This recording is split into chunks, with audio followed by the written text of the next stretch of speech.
कल करेंगे राम की राज्याभिषेक। महाराज दशरथ निर्णय किए सारे प्रजा के सामने, सारे अयोध्या वासी के सामने निर्णय लिए कि कल हम राम को राज्याभिषेक करेंगे। क्या प्रण लिए? कल करेंगे। कल करना उचित काम है। कबीर साहब तो कहते कल करे सो आज कर, आज करे सो अब पल में परलय होएगी। बहुरी करोगे कब? बहुर करके आओगे कब करोगे? ये तुम्हारे बस की बात है कि कल रहोगे, कल करोगे। महाभारत का प्रसंग है एक।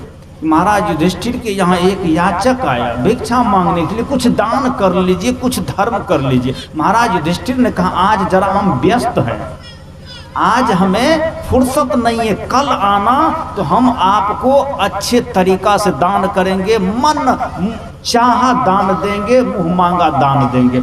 याचक वापस चला गया कि कल आएंगे। लेकिन भीम दरवाजे पर खड़ा होकर के याचक से पूछा कि जल्दी वापस हो गए, कुछ मिला? कहा मिला नहीं। कहा आश्वासन मिला कल के लिए। तो भीम इसी बात को सुन करके नगारा पीटने लगे, घंटा बजाने लगे, पंचनाद बजाने लगे। और यह सब तब बजाया जाता है जब विजय होता है, जब जीत मिलता है। जब देखिए दिवाली आती है तभी पटाखा फोड़ते हैं, विवाह शादी होता है तभी पटाखा फोड़ते हैं। अब ये मतलब का वे फिजूल का फोड़ते हैं तो लोग कहते पागल हो गया है क्या। इसलिए समय पर ही जश्न अच्छा लगता है, पिकनिक अच्छा लगता है। जब नगारा बजने लगा तो महाराज युधिष्ठिर बाहर निकल करके पूछते हैं भीम से कि आज क्या प्रयोजन था ये नगारा पीटने का? आज कोई विजय दिवस है क्या? तो भीम ने कहा हाँ आज विजय हुआ है। कहा किसका? कहा आपका। कहा किस पर? कहा आपने काल पर विजय प्राप्त कर लिया है। आपने याचक को कहा कि कल दान करेंगे, इसका मतलब कल तक समय पर आपका विजय है कि कल याचक भी जिंदा रहेगा, आप भी जिंदा रहोगे, और जो वस्तु आप दान करोगे ये वस्तु भी आपको अमानत रहेगा। इसका मतलब आपने 24 घंटे समय पर काबू पा लिया है, आपकी विजय हो गई है। इसी खुशी में हम नगारा पीट रहे हैं। उसी समय संकेत मिल गया, महाराज युधिष्ठिर ने याचक को वापस बुलाया, नहीं कल नहीं करेंगे, आज ही लो। क्या भरोसा है कल तक में हम ही मर जाए, या दान मांगने वाला ही मर जाए तो संकल्प मुफ्त में चला जाएगा, हमें दोष लगेगा। या कल हो सकता है राज सत्ता ही हमारा चला जाए, ये कुर्सी का कौन भरोसा है। इसलिए महाराज युधिष्ठिर कल पर करने वाला कृति को आज कर लिया, ये अच्छा हुआ। लेकिन महाराज दशरथ करते हैं कि कल राज्याभिषेक करेंगे। कल पर जो छोड़ा जाता है काम वो कभी होता नहीं है। कल वाला काम कभी होता है।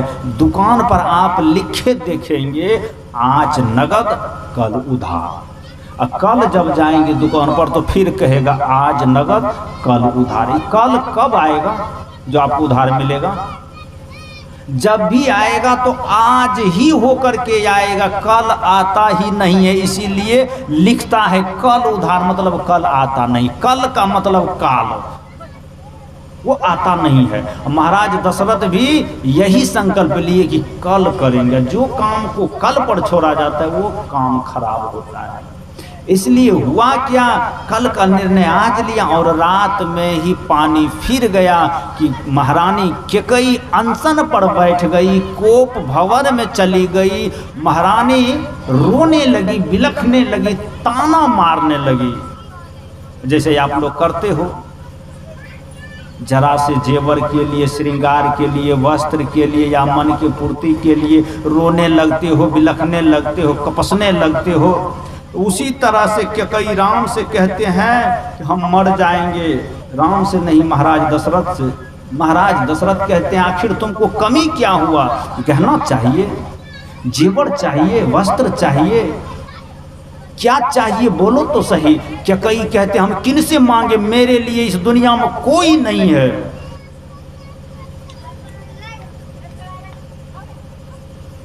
एक बुढ़िया कह रहे पति बेटा झापन समांग करी आपन। तो कैकेयी कहते हैं बस पति और पुत्र पाना है, यहाँ तो अपना ही कर्म निभाना है। हमारे लिए नहीं तो पति है नहीं पुत्र है, हम किससे मांगेंगे, हम तो रोएंगे, हम तो मरेंगे हमारे लिए। अब पति मर गया है, अब पुत्र भी नहीं है, हम तो अभागन है, हम तो ऐसे हैं जैसे हैं, अबला है, लाचार। महाराज दशरथ ने कहा कैकेयी तुम क्या कहती हो, तुम एक रानी हो, अयोध्या की रानी, ये दशरथ तुम्हारा पति है, तुम मेरी अर्धांगिनी हो, तुम कहो तो ये दशरथ तुम्हारे लिए धरती और आसमान को एक कर देगा, तुम कहो तो ये दशरथ तुम्हारे लिए अयोध्या की राज गद्दी तुझे लिख देगा, तुम कहो तो ये दशरथ अपना प्राण निचोड़ करके तुमको दे देगा, तुम कहो जो कहो मैं वो कर दूंगा। तुम कहती हो पति नहीं है। जैसे कि आजकल के पति भी कहते हैं तो हर फरमाइश के टीका खरीद ले दिल्ली हम जइबै ना। तो महाराज दशरथ भी कहते हैं कि आपकी फरमाइश के लिए हम सब कुछ कर देंगे, फरमाइश तो करो।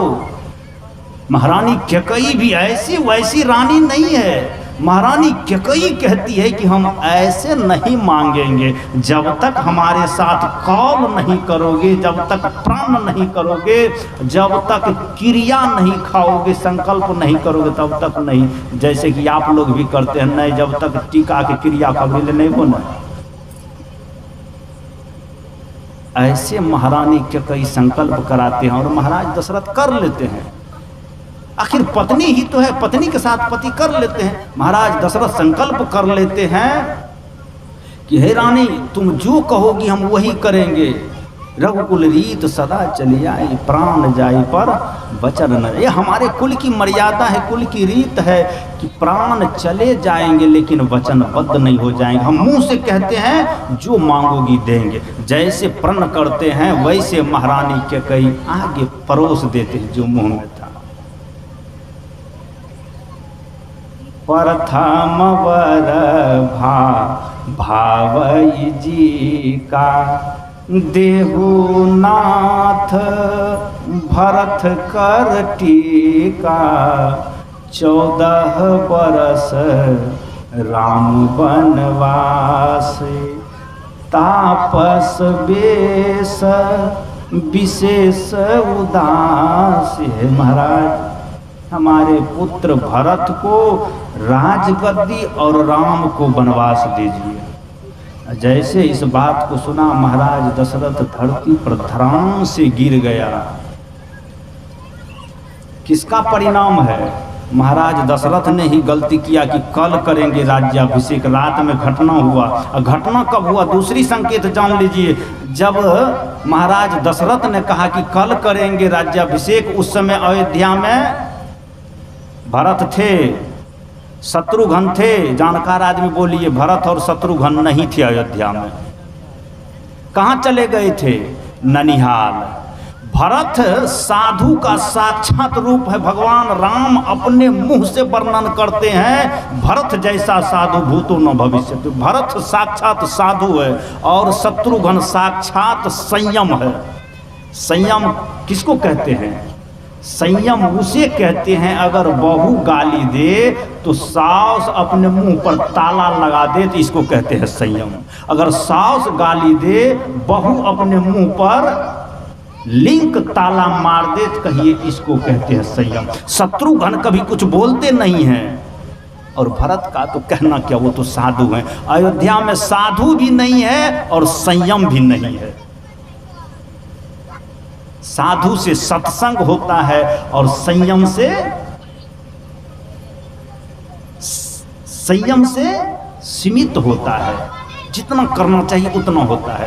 अब बताइए, अयोध्या में साधु भी नहीं है, संयम भी नहीं है, वहाँ तो शुभ कार्य को कल पर छोड़ा ही जाएगा। जहाँ पर साधु और संयम जिस घर में नहीं रहेगा, उस घर में अच्छे काम के लिए कल पर टाला जाएगा। अयोध्या इसीलिए यहाँ का सारा व्यवस्था गड़बड़ हो रहा है कि साधु और संयम नहीं है। आपके घर में भी जिस दिन साधु और संयम आना बंद हो जाएगा, उस दिन मंथरा गाल बजाएगी, उस दिन मंथरा चुगली करेगी, उस दिन मंथरा निंदा करेगी, और उस दिन घर की रानी की मस्तिष्क खराब हो जाएगी। मैं कहता हूं, अगर अयोध्या में भरत होते और शत्रुघ्न होते ना, तो महाराज दशरथ कल के लिए संकल्प लेते और महारानी कैकेयी भी ऐसा प्रण नहीं ठानती और मंथरा की गाल नहीं बजती। यह सब कब घटना हुआ? जब सत्संग और संयम नहीं रहा। यह संकेत है। तो मैं कह रहा था कि जब कल पर बात टाला जाता है तो यही दुर्दशा होता है जो दुर्दशा अयोध्या में हुआ। इसलिए मैं आप सबको यही कहना चाह रहा था कि हमारे आचार्य श्री धर्म स्वरूप साहब जो सिद्धांत दे करके गए हैं, जो उपदेश दे करके गए हैं, इस उपदेश को कभी कल पर नहीं टालना चाहिए। और उनके लिए ही यह बात नहीं कि दुनिया से चले गए, यहाँ पर सबों को इस दुनिया को छोड़ करके चला जाना होगा। यहाँ पर सिकंदर जैसे भी लोग आते हैं तो छोड़ करके चले जाते हैं। हमारे अभिलाष साहब कहा करते थे कि इस धरती पर अगर जो आदमी मरने से डरता है तो सबसे जबरदस्त भूल है यही। मरने से नहीं डरना चाहिए। क्यों? क्योंकि मरने से बचने का कोई उपाय नहीं है, तो डरेंगे क्यों? डरते हैं उससे जिससे बचा जा सके। अब मरने से कोई आज तक बचा नहीं। अच्छा, मैं एक बात कहूं आप लोगों को, मरता शरीर है, आत्मा कभी मरता नहीं। कबीर साहब ने निर्गुण में गाया, आत्मा अमर रहता है, चोला बदल जाते हैं।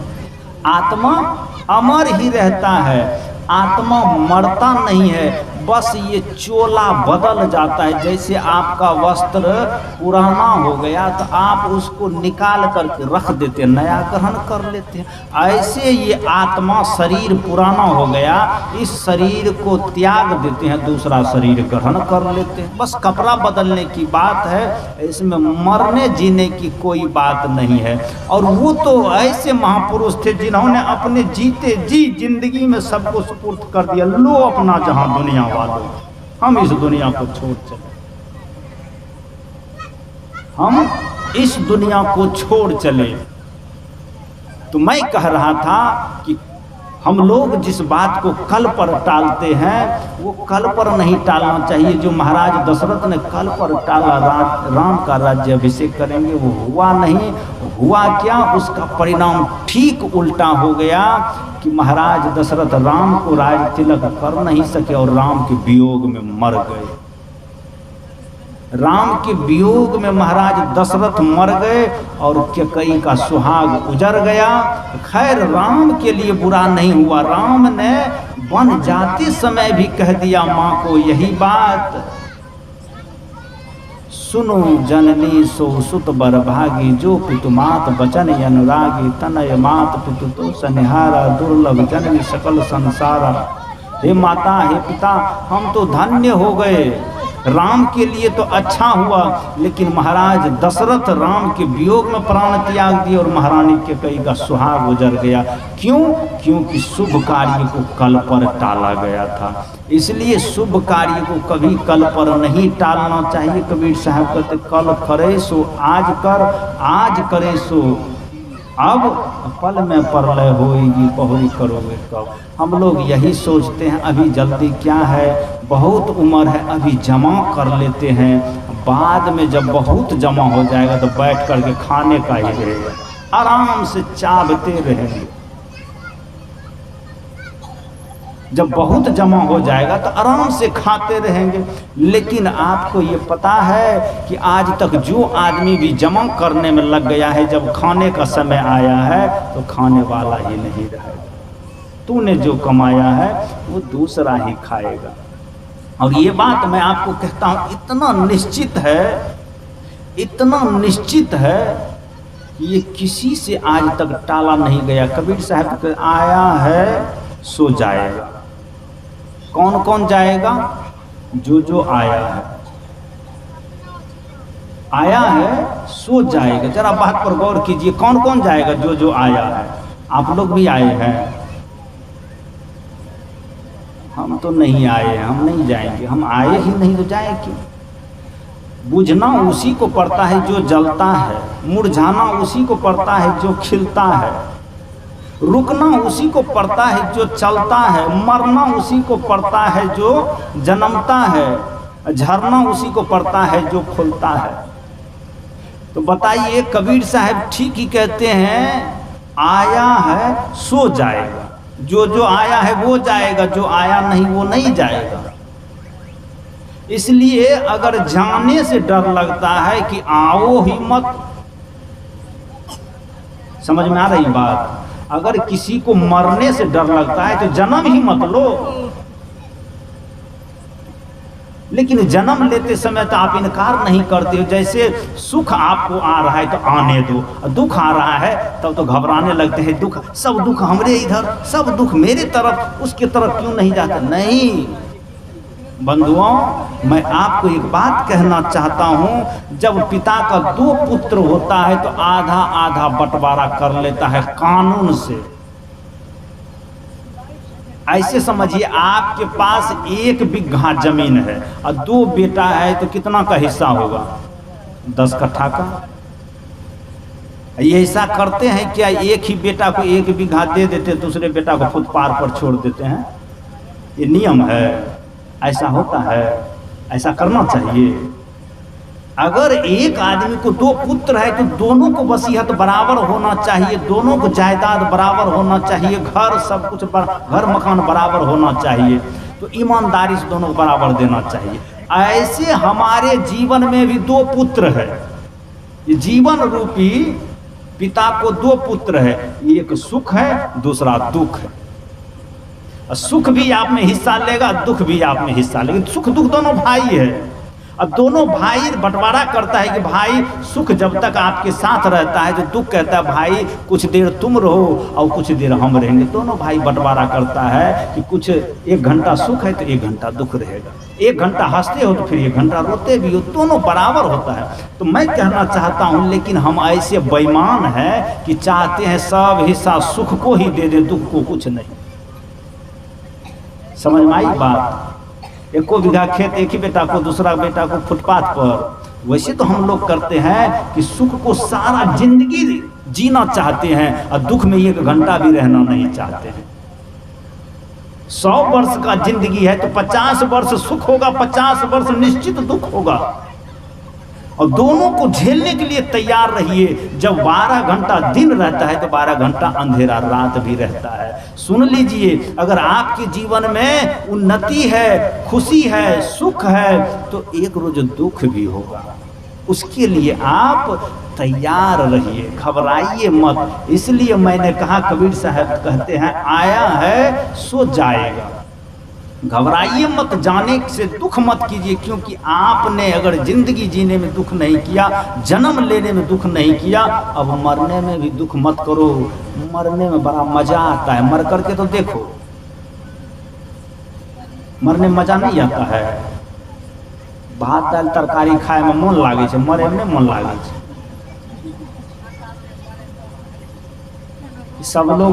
सब लोग अंदाज लगा रहे हैं कि उधर हो रहा है कि इधर खाली हो रहा है। उधर भी है व्यवस्था भाई। ऐसी लोग में तो हम भी आए हैं। हमारे संत भी पक्ष लेते हैं कि भूखे भजन नहीं हो ये गोपाल, ले लो ये अपनी कंठी माला। भूखे कहीं भजन होता है? हाँ, तो मैं कहना चाहता हूं कि अगर आपने जन्म लिया है, जीवन को जीने में आनंद लिया है, तो मरने में भी आनंद लीजिए। कबीर साहब कहते हैं, जा मरण से जग डरे मेरो मन आनंद। मन लगता है कबीर साहब को मरने में, कहता हमको मन लगता है मरने में। कितना खूबसूरत है मौत। अच्छा, जिसके साथ आप कभी बराबर नहीं हो सकते हैं। इस गांव में आप लोग कैसे रहते हैं?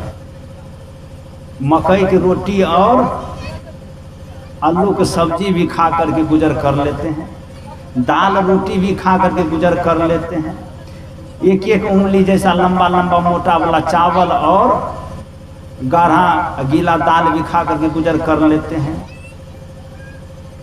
जमीन पर और ढेले रद्दे में भी सो करके आप गुजर कर लेते हैं, चौकी खाट पर भी सो करके गुजर कर लेते। लेकिन ख्याल कीजिए, आप साधारण जीवन जीने वाले और कोई आदमी जो एसी कमरा में रहता है, एयर कंडीशन में रहता है, जो अपार्टमेंट में रहता है, जो ऊंचे से ऊंचे भवन महल में रहता है, जो अच्छे अच्छे व्यवस्था में रहता है, जो आदमी आज इस गांव में आ जाएंगे तो सारे गांव के लोग आरती उतारने चले जाएंगे, व्यवस्था कर। आज केसर अली आए, ई गाँव में ईमानदारी से कहू तो केसर अली की सुख सुविधा ऐसा रही थी। यहाँ सब वैसे भोजन आप लोग करते हैं, वैसे सुख सुविधा आपको मिलता है नहीं, बहुत मेंटेनेंस में रहते हैं। लेकिन आप में और उनमें बहुत फर्क है, बहुत अंतर है, बहुत डिस्टेंस है। लेकिन एक बात मैं आपसे कहूँ, एक रोज आप में और उसमें अंतर नहीं रहेगा।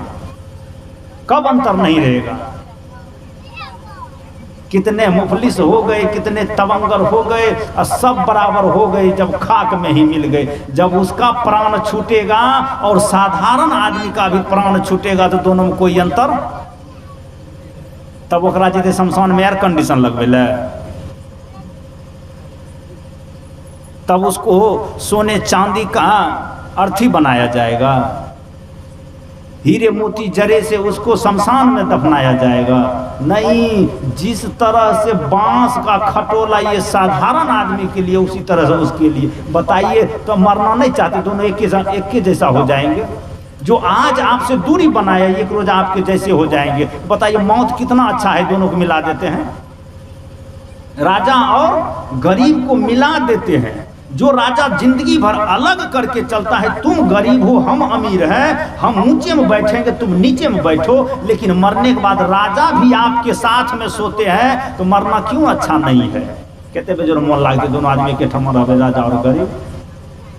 किसी संत ने कहा कि मौत तो सच कहूं तो ये समाजवाद पार्टी है, सबको एक तरफ से देखता है। जिंदगी भर हर जगह आपके लिए अलग अलग व्यवस्था है, लेकिन मौत के समय कोई अलग व्यवस्था नहीं। कहो तो मौत के बाद अलग व्यवस्था होती है? अच्छा, एक अमीर आदमी मर जाए, एगो गरीब मर जाए, दोनों के अगर लाश बेचे ले जेबे अहाँ, तो बताबू गरीब के लाश महंगा बिकते कि अमीर के लाश? ईमानदारी से बोलू, केकर बेसी दाम में बिकते? यो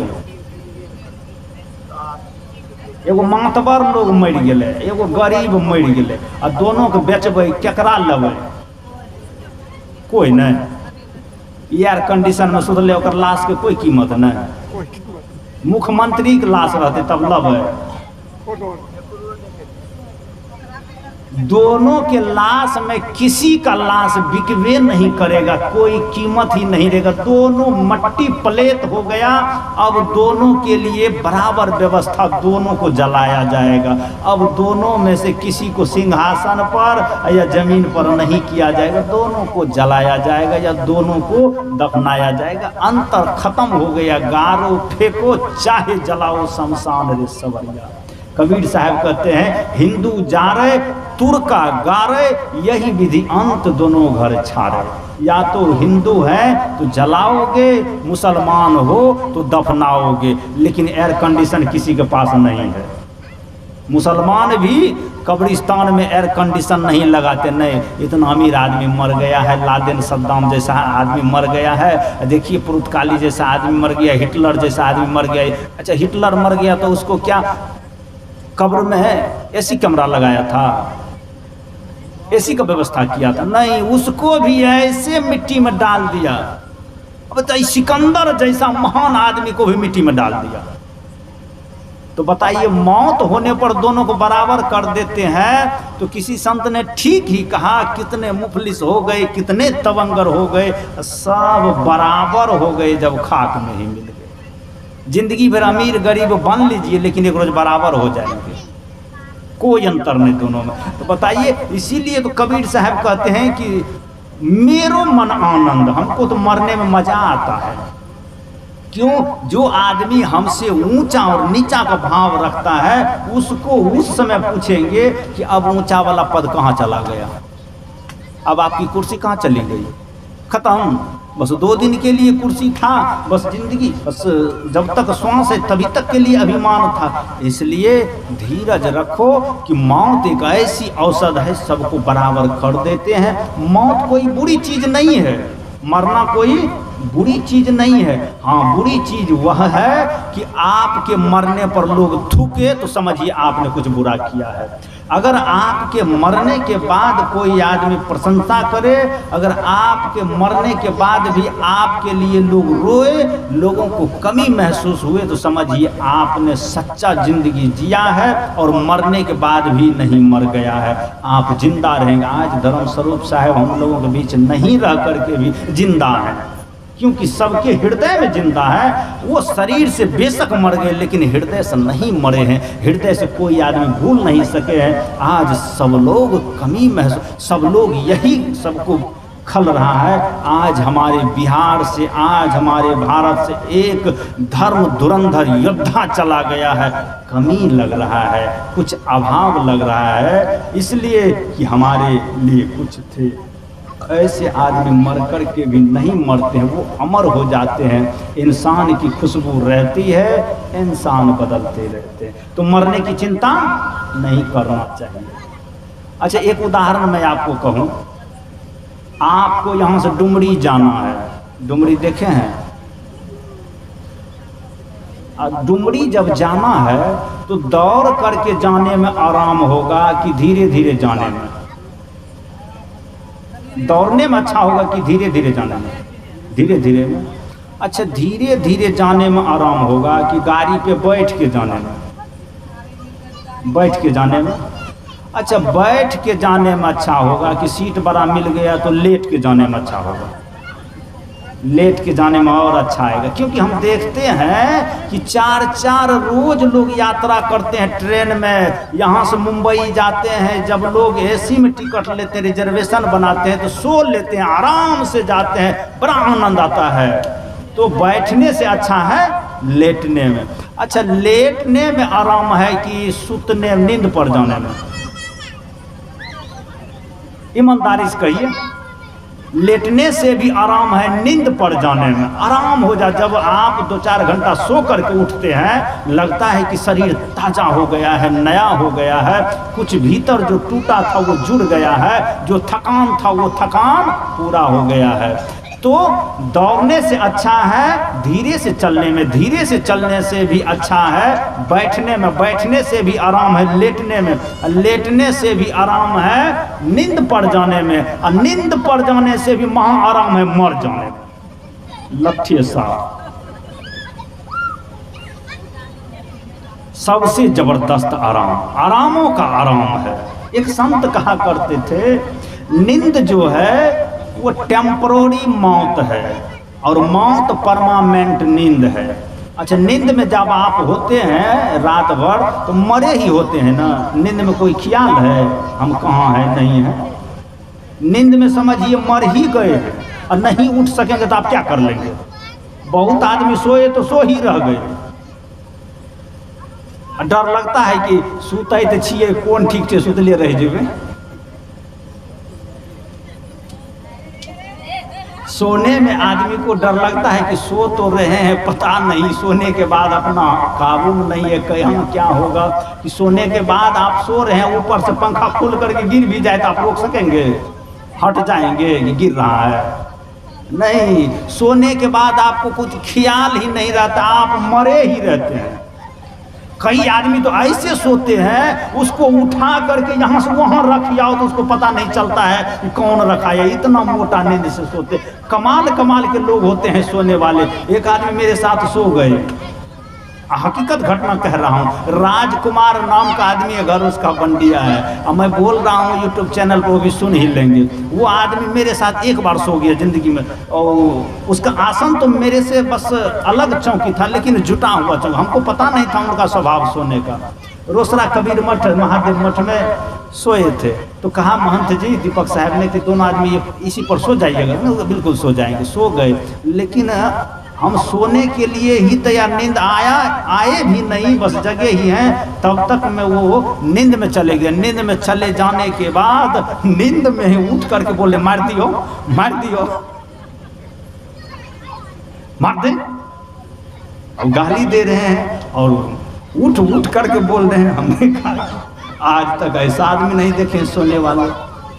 अब उसको हम कंधे को झुला रहे हैं तब भी वो मार दें, छोड़ दें, ये कर दे। तब मैंने उसके घर फोन लगाया कि ये सुतल है जाना ना, कहे कि महंत जी ओकरा लगा हाँ नहीं सुतो, कहलिए किया, कहल के रात के घेटोर दाबै छै, वो होश में नहीं रहे छै। तब हमने कहा कि यहाँ सोने में मेरा गनीमत नहीं है। फिर हमने ऊपर छत पर जाकर के सोए कोठी गिरा के घेचे दाबा। ऐसे ऐसे आदमी होते हैं सोने वाले। तो मैं कह रहा था कि सोने के बाद आपका काबू खत्म हो जाता है, समझिए आधा मौत हो जाती है। तो एक संत कहते थे कि नींद जो होता है वो टेम्पररी मौत है। समझिए कि 2-4 घंटा के लिए मर रहे हैं, सो रहे हैं तो 2-4 घंटा के लिए सोचिए, सो नहीं रहे हैं, मर रहे हैं। और जो मर रहे हैं समझ लिए परमानेंट नींद में सो रहे हैं। तो मैं कह रहा था जब दौड़ने से आराम है, पैदल धीरे धीरे चलने में धीरे धीरे से आराम है, बैठ करके सफर करने में बैठने से भी आराम है, लेटने में लेटने से भी आराम है, नींद पड़ जाने में, नींद पड़ने से भी महा आराम है मर जाने में, झंझट खत्म। जो आदमी मर गया बहुत आराम हो गया, कर्जा लेकर के भी मर गया तो कर्जा उसका समझिए टूट गया, क्योंकि वहां चला गया कि अब कर्जदार मांगने नहीं जाएंगे। आज कर्जा लेके जे आदमी मर जीते ओकरा से केना सुनबे, जेबे मांगे ले। एक संत तो कह रहे थे, कारे तुमने तो काले नुमाए कर गए, कॉलेज गया बीए किए पेंशन लिए मर गए। एक चार्वाक हुए हमारे भारत में, उनका सिद्धांत ये है, जावत जीवा सुखम जीवा रीनम कृत्वा घृतम पीवा देहा भस्मीभूतस्य परिगमनः कुतः। वो कहते हैं जावत जीवम सुखम जीवम रीन कृतम घृतम पीवम, जब तक जियो तब तक खूब सुख से जियो, खूब खाओ पियो दाल भात तरकारी, नहीं पूरे तो गांव से कर्जा ले लेकर के खा लो, एक रोज मर जाओ बस कर्जा खत्म। देह भस्मीभूतस्य परिगमनः कुतः, देह तो जल करके भस्मभूत हो जाएगा तो फिर दोबारा कौन जन्म लेगा, बात खत्म है, खा पी लो और सबका कर्जा लेकर के मर जाओ। इसी भावित एक हाथरस काका कवि, उसने कहा काका हाथरस कवि कुछ कविराय में कुछ ऐसा नाम रोशन कर्जा, अब मरना तो है ही, कर्जा लेकर मर जाओ। जिंदगी को इतना ही मानते हैं कि मरना तो है ही। कबीर साहब कहते कबीर घर कर किनार पर कर्जा कर कर खाओ, और कर्ज हार जब मांगन आवे नदिया में कूद जाओ, बात खत्म। तो बताइए मौत कितनी अच्छी चीज है कि कबीर साहब कहते हैं मरिए तो मरी जाइए, छूट पड़े जंजाल, मरने से सब जंजाल ही छूट जाता है। एक यूपी में एक आदमी बहुत कर्जा था, लोग आए तंग करने के लिए बस फांसी लगा करके मर गया, वो कर्जा वाला मांगते रहो, बात खत्म, छूट पड़े जंजाल। अब महीने दिन की बात है, 1.5 महीना की बात है, राजधाम में एक आदमी वह भी पड़ोसी से कर्जा लिया, उसने धमकी दी हम तुमको कर्जा नहीं दोगे तो मुकदमा करेंगे, मारेंगे पीटेंगे। फिर गया अपने दुकान पर लिख दिया और लिख करके मर गया कि इसके कर्जा के तगादा में इसके दुख तकलीफ से हम मर रहे। फिर उस पर उल्टे मुकदमा कहता है डर सिंह बाबा हमारे यहाँ पैसा नहीं है। बताओ, मरने में इतना फायदा है कि जो आदमी रुपया दिया है वही कहता हमने नहीं दिया, बात खत्म करो, हम पर केस मत करो। तो मरना कौन नहीं चाहता। तो मैं कह रहा था कि कबीर साहब कहते हैं कि जा मरण से जग डरे मेरो मन आनंद, कब मरिए कब मरिए कब पहिए पूरन परमानंद। हम तो कहते कब मर जाए जो मजा आ जाए मरने में। अच्छा, एक बात हमने और देखा, जगह जगह पर लिखा रहता है, शहर हो महानगर हो गांव हो, हर जगह जहाँ जहाँ पर बेल लगाया जाता है, यहाँ पर 10 आदमी खड़े नहीं हो सकते हैं, कर्फ्यू लगे हुए है, यहाँ पर 2-4 आदमी बात नहीं कर सकते हैं, यहाँ फूल तोड़ना मना है, यहाँ बात करना मना, यहाँ गाड़ी खड़ी करना मना है, सब कुछ के लिए मना लिखा रहता है। लेकिन आज तक हमने ऐसा जगह कहीं नहीं देखा जहाँ लिखा हो यहाँ मरना मना है। कोई मना नहीं, मरने के लिए कहीं मना करते हैं लोग। लोग अपने दरवाजे पर लिख देते हैं यहाँ खड़ा होना मना है, इधर देखना मना है, लेकिन ये नहीं लिखते यहाँ मरना मना है। तो बताइए, मरने के लिए कहीं बैन नहीं है, मरने के लिए सब जगह सुविधा है।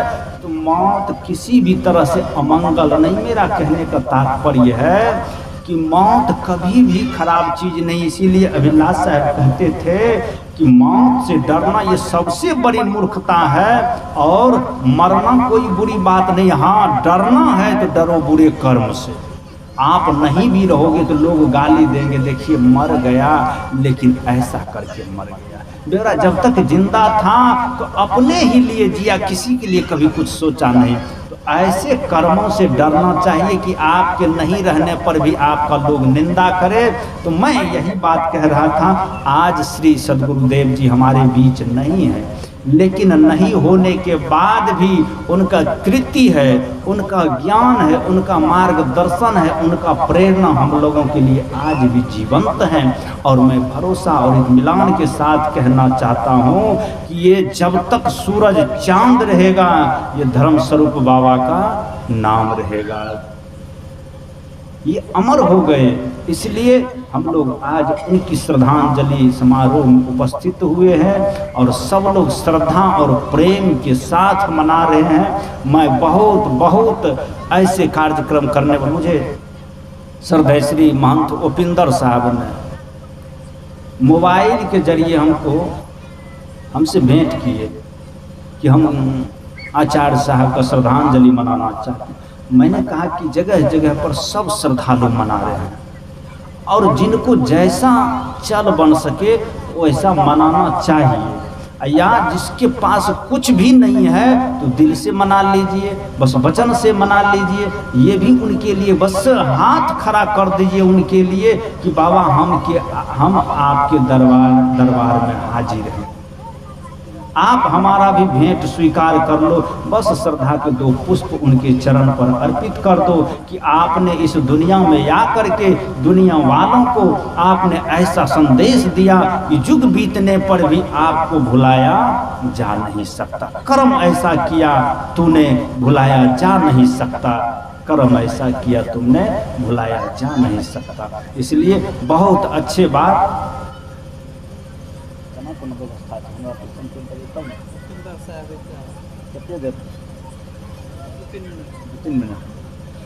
देखिए, तैयारी आप लोगों की है, समझ ही रहे हैं, आप लोगों की ही तैयारी है, बस उधर जाने की बारी है।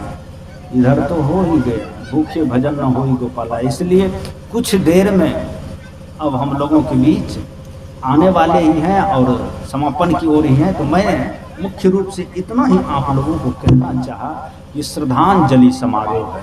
क्या है? श्रद्धांजलि समारोह। और ऐसे महापुरुष की श्रद्धांजलि समारोह है जो हमारे बिहार ही नहीं पूरे भारत के गौरव गरिमा को बुलंद करने वाले, कहिए तो सोए हुए शेर को जगाने वाले, जिन्होंने ऐसा काम किया जो इस आधुनिकता में भी लोग यत्र तत्र जहां तहां भटक रहे थे, अज्ञान में, आडंबर में, पाखंड में, ऊंच नीच में, जातिवाद में, परंपरावाद में, लेकिन हमारे आचार्य धर्म स्वरूप साहब ने अपना झंडा गाड़ दिया और लोगों को ऐसा मार्गदर्शन दिया कि जिस तरह से सदगुरु कबीर साहब ने मार्गदर्शन दिए कि तुम मानव, तुम खुद महान हो, तुम्हें कोई ऊंच नीच, भेदभाव, छुआछूत कहीं रुकने की जरूरत नहीं है। बस तुम जहां हो वहीं से बस महानता अपनी दिखाओ, महान बनने का कोशिश करो, प्रयत्न करो। जिस तरह से भगवान राम ने सुविधा दिया था, जरा एक बार 2 मिनट इस बात पर चित्रण करें कि भगवान राम ने सबरी के लिए क्या सुविधा दिया था। वही सुविधा आचार्य धर्म स्वरूप साहब एक साधारण सुविधा दिया, जो भगवान राम साधारण दिया। कोई सीमा नहीं, कोई सरहद राम ने नहीं बांधा सबरी के लिए। सबरी तो झुक गई, सबरी तो राम से मिलने के बाद सबरी कहती है, खई विधि स्तुति करो तुम्हारी, अधम जाति में जरमति भारी, अधम ते अधम, अधम अति नारी, तीन में ही मैं पाप भारी। तीन में ही मैं मतिमंद अगारे, मैं मति मंदों में सबसे आगे बैठने वाली हूँ। आपके ग्रंथ में, आपके साहित्य में, भक्ति की परंपरा में तो नारी के लिए तो कोई स्थान ही नहीं। नारी का शरीर तो सदैव छूत होता है, नारी कभी शुद्ध नहीं हो पाती है। इसलिए हे भगवान, मैं तो नारी हूँ, नारी में भी मैं नीच जाति की हूँ। तीन मह मैं मति मंग अगारी, मैं मूर्ख हूँ, मैं आपका भक्ति कैसे कर सकता हूँ। कौन कह रही है? सबरी। सबरी देखने में भी काली कलौटी है, सुंदरता भी नहीं है और ऊंचे जाति से भी नहीं है और पढ़ी लिखी भी नहीं है। और आप समझ लीजिए कि इतने नीच आदमी के लिए भगवान भी स्थान देते हैं, तो आप तो इनसे कहीं बढ़ चढ़ के हैं। सबरी से तो सब लोग बढ़ चढ़ के हैं, वैसी स्थिति तो किसी के पास नहीं है। सबरी के पास ऐसी लाचारी होने के बाद भी भगवान कहते हैं, कह रघुपति सुन भामनी बाता, मानव एक भगति कर नाता। ये धर्म, ये अध्यात्म, ये भक्ति, ये भगवान किसी सरहद सीमा का मोहताज नहीं है। एक मैं उदाहरण दूं कि पश्चिम सभ्यता में एक संत हुए, पश्चिम सभ्यता में एक संत हुए। हमारे पढ़े लिखे लोग संत को सेंट कहते हैं, अंग्रेजी में संत को सेंट कहते हैं। लेकिन कोई लोग ये मत समझ लिए कि जो मतलब संत का होता है वही मतलब सेंट का होता है। सेंट का अलग मतलब होता है। आप लोग जरा इस बात पर सोचिए कि संत हम उसे कहते हैं जो शांति को प्राप्त कर लेता है, जो स्थिर हो जाता है, जो गंभीर हो जाता है, जो पहुंच जाता है, जो रुक जाता है, उसे संत कहते हैं। इसीलिए तो हम कहते हैं पहुंचे हुए संत आए। पहुंचे मतलब जो पहुंच जाएगा वो ठहर जाएगा। नदी जब चलते चलते पहुंच जाएगी समुद्र में तब चलेगी। समुद्र की पानी चलती है तब तक चलती है पानी जब तक नदी में होती है। जब अपने मुकाम पर पहुंच जाती है तो पानी स्वतः ठहर जाती है। और ठहरने हुए पानी को समुद्र कहते हैं, चलने वाले पानी को नदी कहते हैं। तो जो पहुंच जाते हैं उसे संत कहते हैं। हमारे संस्कृति में जो आदमी शांत होता है उसे संत कहते हैं। लेकिन पश्चिमी सभ्यता के अनुसार सेंट उसे कहते हैं जो आदमी को सरकारी मान्यता सिलेक्शन हो जाए, सिलेक्शन से विस्तृत होकर के उसी का सूक्ष्म रूप है सेंट, जिसको सरकारी सिलेक्शन मतलब जैसे हमारे देश में प्रशासन को सरकार ने कार्ड दिया है, सर्टिफिकेट दिया है कि आप मेरा कर्मचारी हो, आप फलाने जगह काम करो, उसको सरकार वेतन देती है। सरकार मान्यता के अनुसार वो प्रशासन हो गया, मास्टर हो गया, डॉक्टर हो गया, मतलब सरकार जिनको मान्यता दिया वो चीज हो गया। इसी तरह से पश्चिम सभ्यता के अनुसार संत सब नहीं होते हैं। संत में भी कंपटीशन होता है। जो कंपटीशन पास होता है, जिसको सरकारी मान्यता प्राप्त होता है कि हाँ ये संत है, वही संत होता है। लेकिन हमारे भारत की संस्कृति में कंपटीशन नहीं है। हमारे भारत की संस्कृति में जो शांत हो जाते हैं उसे संत कहते हैं। अगर गवर्नमेंट के आदेश के अनुसार या गवर्नमेंट के सर्टिफिकेट के अनुसार संत खोजेंगे भारत में, एक विनोबा भावे हैं, बस उसके बाद कोई संत ही नहीं है।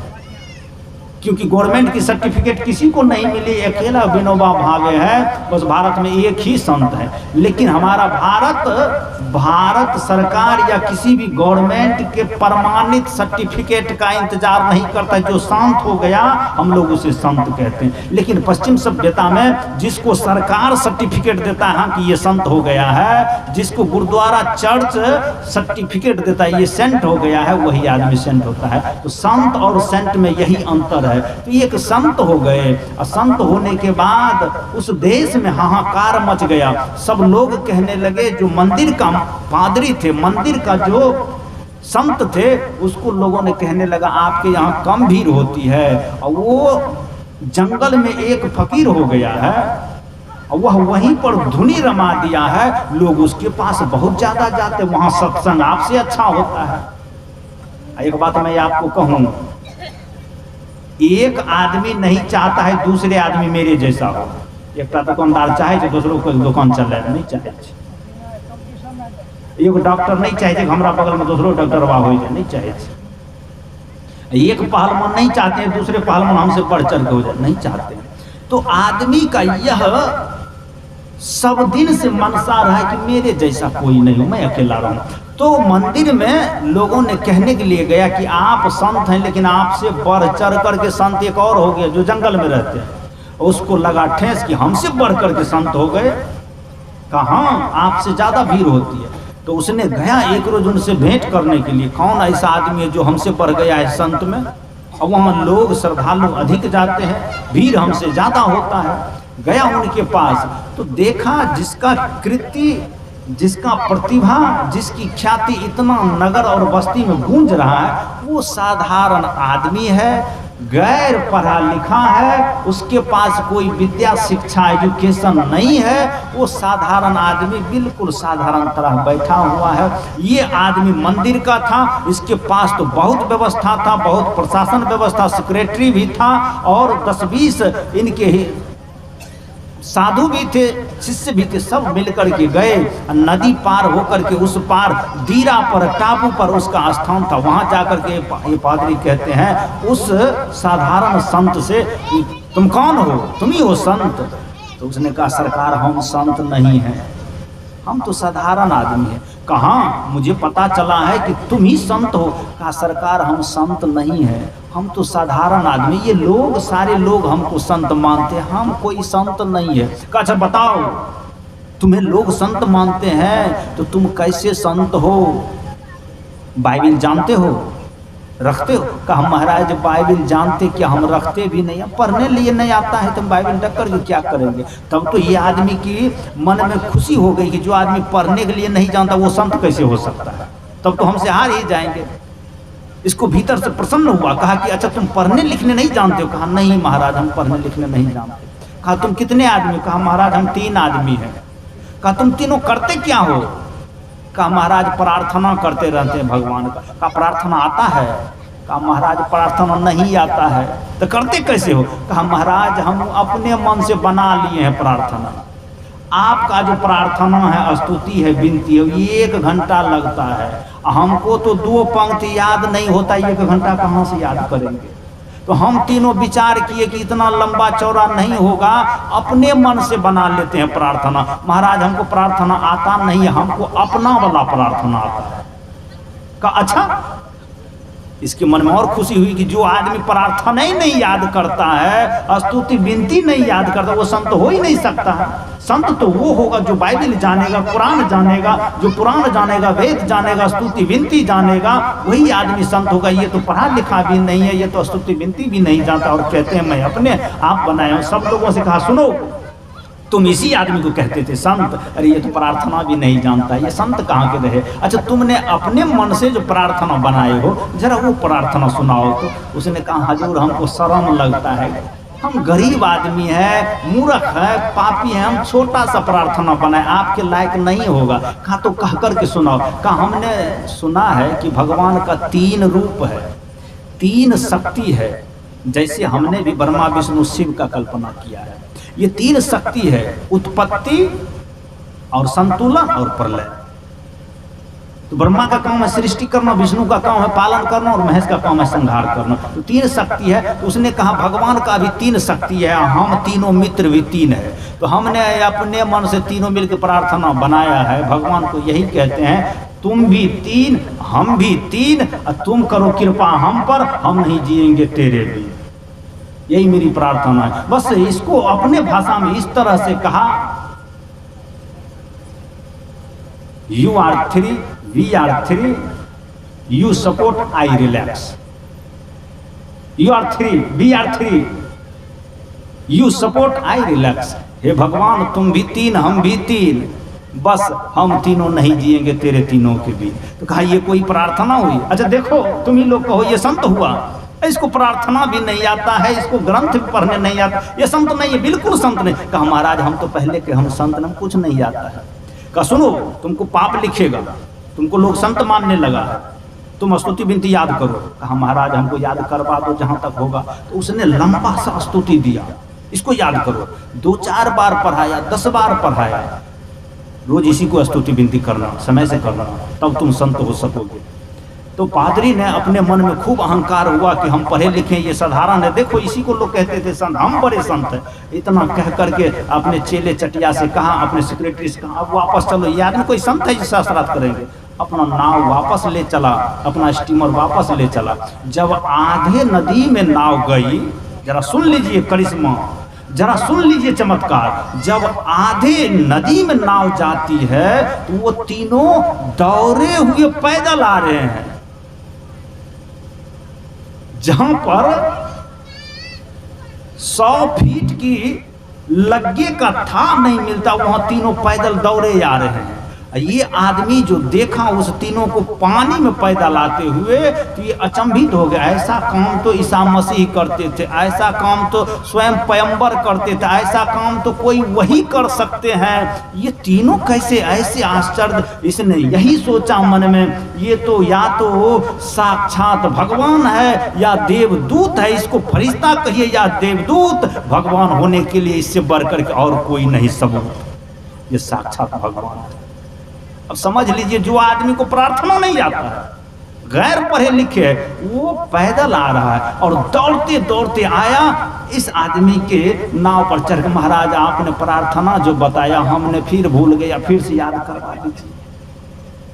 का दौड़ते दौड़ते इसीलिए आए कि आप चले जाओगे, प्रार्थना फिर से बता दो। तो यह पता है वो आदमी जो तीनों कह रहे थे हम भूल गए, तो ये पादरी ने कहा कि भाई हम तो तुम्हारे प्रार्थना के गुलाम हो गए, हम तो इतने लंबे चौड़े प्रार्थना जानते हैं, लेकिन कहो तो ठौने भर पानी में डूब करके मर जाएंगे, लेकिन तुम तो समुद्र को पैदल चलते जा रहे हो। मैं तो कहता हूँ तुम्हारे प्रार्थना के आगे तो मेरी प्रार्थना की कोई औकात नहीं। सच में आज से मैं भी तुम्हारे वाला प्रार्थना करूंगा, आज से मैं भी तुम्हारे वाला प्रार्थना करूंगा। भार में जाए मेरी शिक्षा, चूल्ही में जाए मेरा यह ज्ञान, जो ज्ञान आज तक ठौने भर पानी में नहीं चल पाया, और तेरी शिक्षा और तेरी ज्ञान, तुमने कहा कि मुझे कुछ आता नहीं, अरे तुम्हें तो नदी में पैदल चलने के लिए आता है, तुमने तो भगवान को भी झुका दिया है। मैं तुम्हारे प्रार्थना का आगे झुक गया हूँ, बस तुमसे बढ़कर के कोई नहीं है। तो मैंने कहा जो आदमी गैर पढ़ा लिखा था, साधारण था, कुछ नहीं आता था, वो आदमी झुका दिया किसको? जो आदमी सारे कुरान को कंठस्थ किया हुआ है, स्तुति विनती को, वो आदमी जिसको स्तुति विनती ने अपने मन से बना ली। इसलिए भगवान किसी भाषा का गुलाम नहीं है, किसी प्रार्थना इबादत का गुलाम नहीं, भगवान आपके भाव का गुलाम है। आप भाव से उसको जो कह दीजिए, राम राम कह दीजिए कि मरा मरा कह दीजिए, बस आपका भाव परोसा देखता, वो शब्द को नहीं देखता। वो व्याकरण लेकर के बैठा नहीं है कि आपकी भाषा गलती हो रही है, वो आपके लिए कोई सरहद